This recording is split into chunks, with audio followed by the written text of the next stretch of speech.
नमस्कार, भीमबहादुर रोकाई, तक्षशिला एकाडेमी बाँकेको प्रिन्सिपल। बच्चामा रहेको क्षमतालाई उजागर गर्नका लागि विविध कार्यक्रमहरू गेममा, नृत्यमा, सिङ्गिङमा र खेलहरूका माध्यमबाट चाहिँ बच्चाहरूको क्षमतालाई अभिवृद्धि गर्दै ल्याइरहेका छौँ। नृत्यको महासङ्ग्राम जुन आयोजना भएको छ, योमा हाम्रो यस विद्यालयबाट 4 जना बच्चाहरू डिना ओली, जेम्स सोनम, अनुष्का पन्थी र सुस्मिता राणा मगर ग्रान्ड फिनालेमा पुग्नु भएको छ र उहाँहरूलाई मेरो व्यक्तिगत तर्फबाट साथै विद्यालयको तर्फबाट सम्पूर्ण विद्यार्थीहरूलाई शुभकामना व्यक्त गर्न चाहन्छु।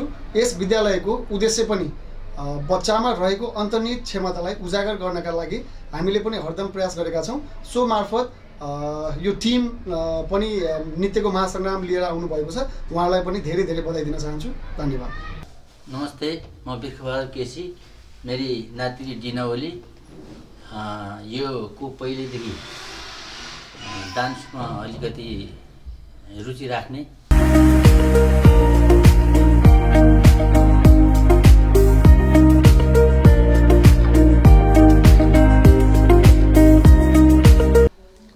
अझै पनि यो नातिनीको इच्छा आकाङ्क्षा नाचगानतिर चाहिँ बढी छ। अब यसले अवसर पायो भने पछिसम्म पनि भविष्यमा पनि यसले राम्रो प्रगति गर्छ होला जस्तो मलाई अनुभूति लाग्छ। नृत्यको महासङ्ग्राम टिमलाई धेरै धेरै धन्यवाद दिन चाहन्छु। अर्थात् यो यहाँ हाम्रो घरसम्म पुग्नुभयो, यो पत्रकार टिमलाई पनि धेरै धेरै धन्यवाद दिन चाहन्छु।